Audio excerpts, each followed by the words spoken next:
And now Chapter 9, Decreasing the Fever of Illusion, from the first canto, 8th chapter, 26th text of the Srimad Bhagavatam. Hare Krishna, Krishna Krishna, Hare Hare, Hare Rama, Rama Rama, Hare Hare, Hare Krishna.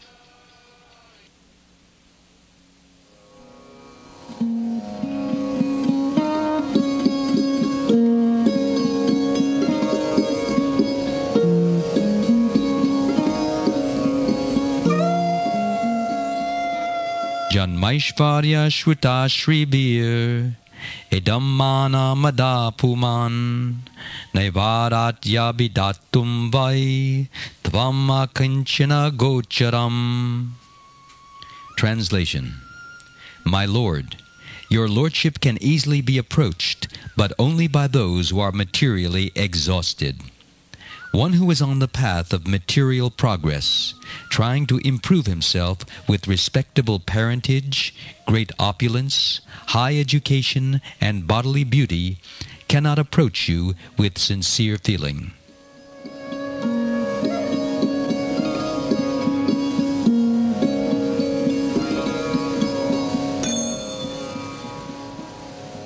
Purport by Srila Prabhupada. Being materially advanced means taking birth in an aristocratic family and possessing great wealth and education and attractive personal beauty. All materialistic men are mad after possessing all these material opulences, and this is known as the advancement of material civilization. But the result is that by possessing all these material assets, one becomes artificially puffed up, intoxicated by such temporary possessions. Consequently, such materially puffed up persons are incapable of uttering the holy name of the Lord by addressing him feelingly, O Govinda, O Krishna. It is said in the Shastras that by once uttering the holy name of the Lord, the sinner gets rid of a quantity of sins that he is unable to commit. Such is the power of uttering the holy name of the Lord. There is not the least exaggeration in this statement. Actually, the Lord's holy name has such powerful potency. But there is a quality to such utterances also. It depends on the quality of feeling. A helpless man can feelingly utter the holy name of the Lord, whereas a man who utters the same holy name in great material satisfaction cannot be so sincere. A materially puffed up person may utter the holy name of the Lord occasionally, but he is incapable of uttering the name in quality. Therefore, the four principles of material advancement, namely, high parentage, good wealth, high education, and attractive beauty, are, so to speak, disqualifications for progress on the path of spiritual advancement. The material covering of the pure spirit soul is an external feature, as much as fever is an external feature of the unhealthy body. The general process is to decrease the degree of fever and not to aggravate it by maltreatment. Sometimes it is seen that spiritually advanced persons become materially impoverished. This is no discouragement. On the other hand, such impoverishment is a good sign as much as the falling of temperature is a good sign. The principle of life should be to decrease the degree of material intoxication, which leads one to be more and more illusioned about the aim of life. Grossly illusioned persons are quite unfit for entrance into the kingdom of God.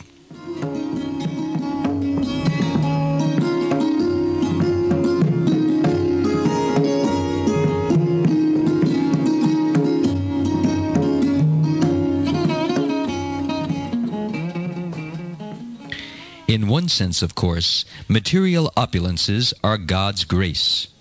To take birth in a very aristocratic family or nation like America, to be very rich, to be advanced in knowledge and education, and to be endowed with beauty are gifts of pious activities. A rich man attracts the attention of others, whereas a poor man does not. An educated man attracts attention, but a fool attracts no attention at all. Materially, therefore, such opulences are very beneficial. But when a person is materially opulent in this way, he becomes intoxicated, thinking, "Oh, I am a rich man. I am an educated man. I have money." One who drinks wine will become intoxicated and may think that he is flying in the sky, or that he has gone to heaven. These are effects of intoxication. But an intoxicated person does not know that all these dreams are within the limits of time, and will therefore come to an end. Because he is unaware that these dreams will not continue, he is said to be in illusion. Similarly, one is intoxicated by thinking, "I am very rich, I am very educated and beautiful, and I have taken birth in an aristocratic family in a great nation." That's all right, but how long will these advantages exist? Suppose one is an American and is also rich, beautiful, and advanced in knowledge. One may be proud of all this, but how long will this intoxication exist? As soon as the body is finished, it will all be finished, just like the intoxicated dreams of a person who has been drinking. These dreams are on the mental platform, the egoistic platform, and the bodily platform. But I am not the body. The gross body and subtle body are different from my actual self. The gross body is made of earth, water, fire, air, and ether. And the subtle body is made of mind, intelligence, and false ego. But the living being is transcendental to these 8 elements, which are described in the Bhagavad-gita as the inferior energy of God.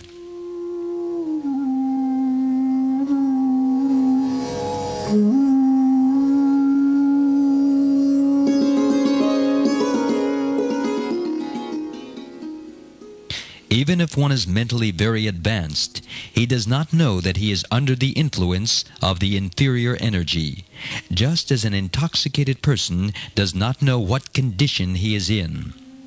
Opulence, therefore, places one in a position of intoxication. We are already intoxicated, and modern civilization aims at increasing our intoxication. In truth, we should become free from this intoxication, but modern civilization aims at increasing it so that we may become more and more intoxicated and go to hell. Kunti Devi says that those who are intoxicated in this way cannot feelingly address the Lord. They cannot feelingly say, "Jaya Radha Madhava, all glories to Radha and Krishna." They have lost their spiritual feeling. They cannot feelingly address the Lord because they do not have knowledge. They think, "Oh, God is for the poor man. The poor do not have sufficient food. Let them go to church and pray, 'Oh God, give us our daily bread.' But I have enough bread. Why should I go to church?"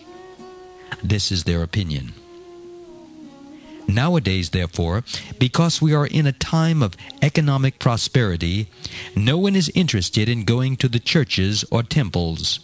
People think, "What is this nonsense? Why should I go to church to ask for bread?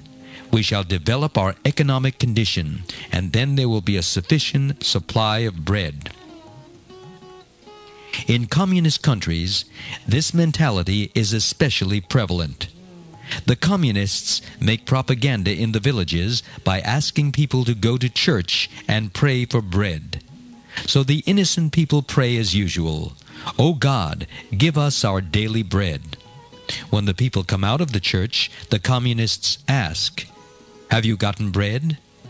"No, sir," they reply. "All right," the communists say, "ask us." Then the people say, "Oh, communist friends, give us bread."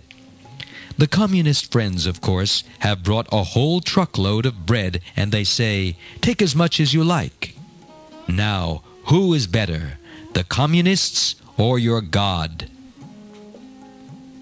Because the people are not very intelligent, they reply, "Oh, you are better." They don't have the intelligence to inquire, "You rascals, where from have you brought this bread? Have you manufactured it in your factory? Can your factory manufacture grains?" Because they are Shudras, people who have very little intelligence, they don't ask these questions. A Brahmin, however, one who is advanced in intelligence, will immediately inquire, "You rascals, where from have you brought this bread? You cannot manufacture bread. You have simply taken the wheat given by God and transformed it, but this does not mean that it has become your property."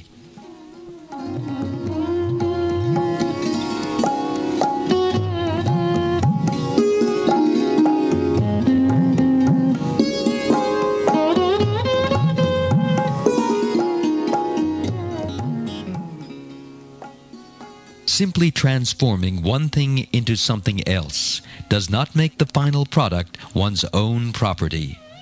For example, if I give a carpenter some wood, some tools, and a salary, and he makes a very beautiful closet, to whom will the closet belong? To the carpenter or to me, the person who has supplied the ingredients? The carpenter cannot say, "Because I have transformed this wood into such a nice closet, it is mine." Similarly, we should say to atheistic men like the communists, "Who is supplying the ingredients for your bread, you rascal? It is all coming from Krishna." In Bhagavad-gita, Krishna says, "The elements of this material creation are all my property." You have not created the sea, the land, the sky, the fire, or the air. These are not your creations. You may mix and transform these material things. You may take earth from the land and water from the sea, mix them and put them in a fire to make bricks, and then you may pile up all these bricks to make a skyscraper and claim that the skyscraper is yours. But where did you get the ingredients for the skyscraper, you rascal? You have stolen the property of God, and now you are claiming that it is your property. This is knowledge. Unfortunately, those who are intoxicated cannot understand this. They think, "We have taken this land of America from the Red Indians, and now it is our property." They do not know that they are thieves. The Bhagavad-gita clearly says that one who takes the property of God and claims it as his own is a thief. Stena eva saha.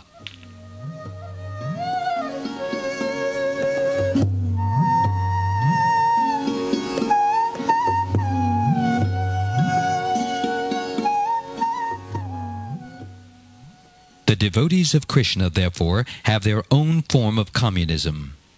According to Krishna-conscious communism, everything belongs to God.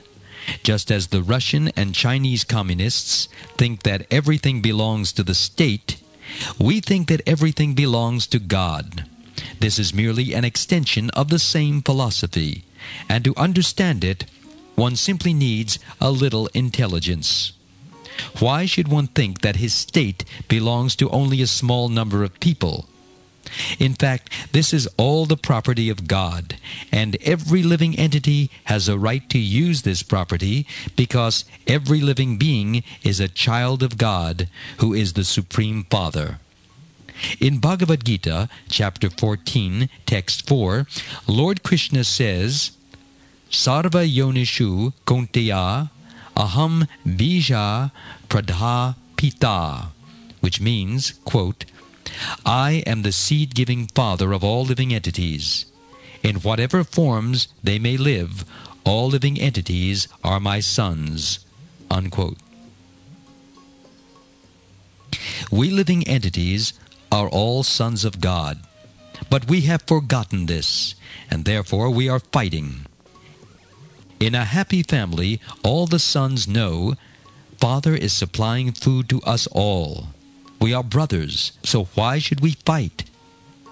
Similarly, if we become God-conscious, Krishna-conscious, the fighting in the world will come to an end. Thinking, I am an American, I am Indian, I am Russian, I am Chinese, all these nonsensical designations will be finished. The Krishna consciousness movement is so purifying that as soon as people become Krishna conscious, their political and national fighting will immediately be over, because they will come to their real consciousness and understand that everything belongs to God. The children in a family all have the right to accept privileges from the Father. Similarly, if everyone is part and parcel of God, if everyone is a child of God, then everyone has the right to use the property of the Father. That right does not belong only to the human beings. Rather, according to Bhagavad-gita, that right belongs to all living entities, regardless of whether they are in the bodies of human beings, animals, trees, birds, beasts, insects, or whatever. That is Krishna consciousness.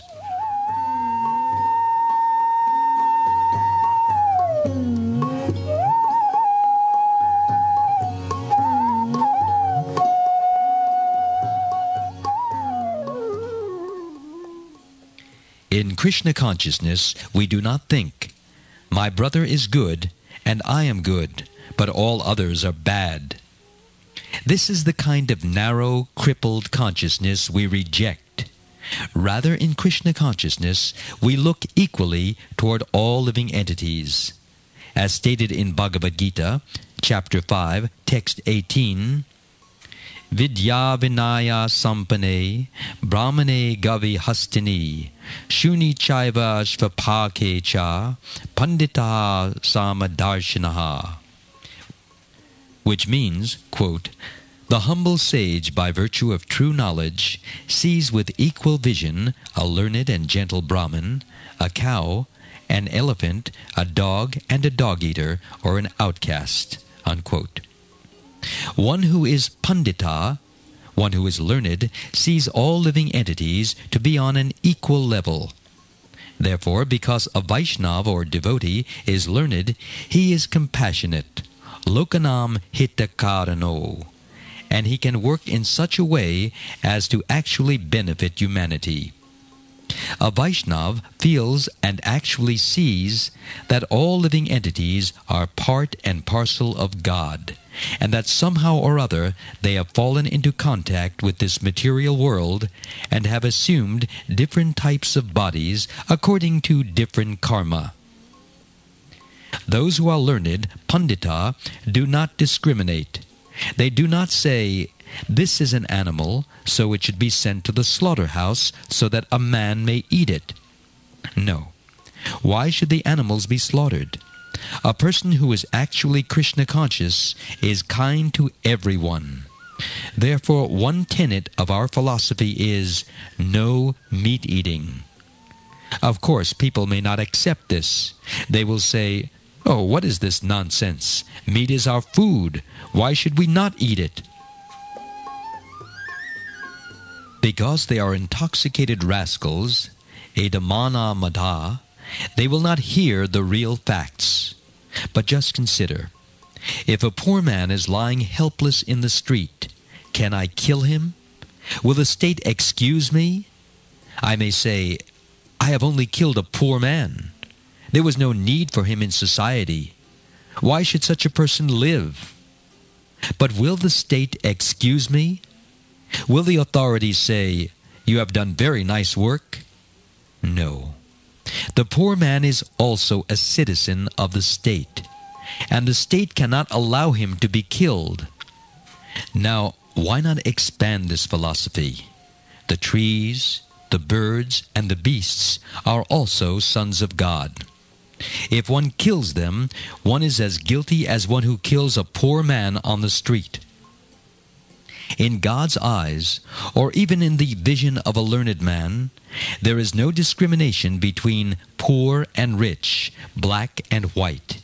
No, every living entity is part and parcel of God.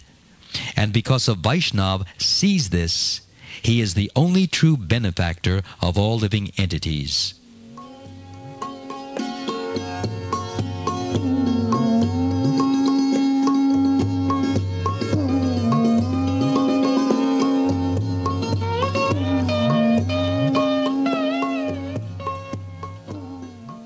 A Vaishnava tries to elevate all living beings to a platform of Krishna consciousness. A Vaishnava does not see, here is an Indian and there is an American. Someone once asked me, "Why have you come to America?" But why should I not come? I am a servant of God, and this is the kingdom of God, so why should I not come? To hinder the movements of a devotee is artificial, and one who does so commits a sinful act. Just as a policeman may enter a house without trespassing, a servant has the right to go anywhere because everything belongs to God. We have to see things in this way, as they are. That is Krishna consciousness. Now, Kunti Devi says that those who are increasing their own intoxication cannot become Krishna conscious. A fully intoxicated person may talk nonsense, and he may be told, "My dear brother, you are talking nonsense. Just see, here is your father, and here is your mother." But because he is intoxicated, he will not understand, nor will he even care to understand. Similarly, if a devotee tries to show a materially intoxicated rascal, "Here is God," the rascal will not be able to understand it. Therefore, Kunti Devi says, "Tvam akinchana gocharam," indicating that to be free from the intoxication caused by high birth, opulence, education, and beauty is a good qualification. Nonetheless, when one becomes Krishna conscious, these same material assets can be used for the service of Krishna. For example, the Americans who have joined the Krishna consciousness movement were materially intoxicated before they became devotees. But now that their intoxication is over, their material assets have become spiritual assets that may be helpful in furthering the service of Krishna. For example, when these American devotees go to India, the Indian people are surprised to see that Americans have become so mad after God. Many Indians strive to imitate the materialistic life of the West, but when they see Americans dancing in Krishna consciousness, then they realize that this is what is actually worthy of being followed.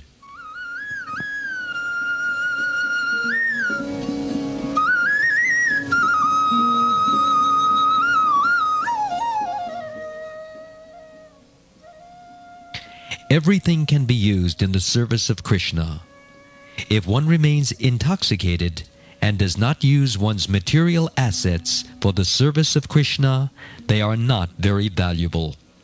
But if one can use them for the service of Krishna, they become extremely valuable.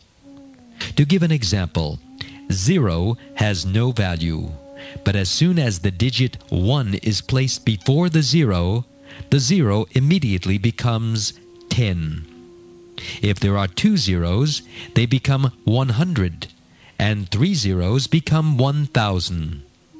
Similarly, we are intoxicated by material assets that are actually no better than 0. But as soon as we add Krishna, these tens and hundreds and thousands and millions of zeros become extremely valuable. The Krishna consciousness movement, therefore, offers a great opportunity to the people of the West. They have an overabundance of zeros of materialistic life, and if they simply add Krishna, their life will become sublimely valuable.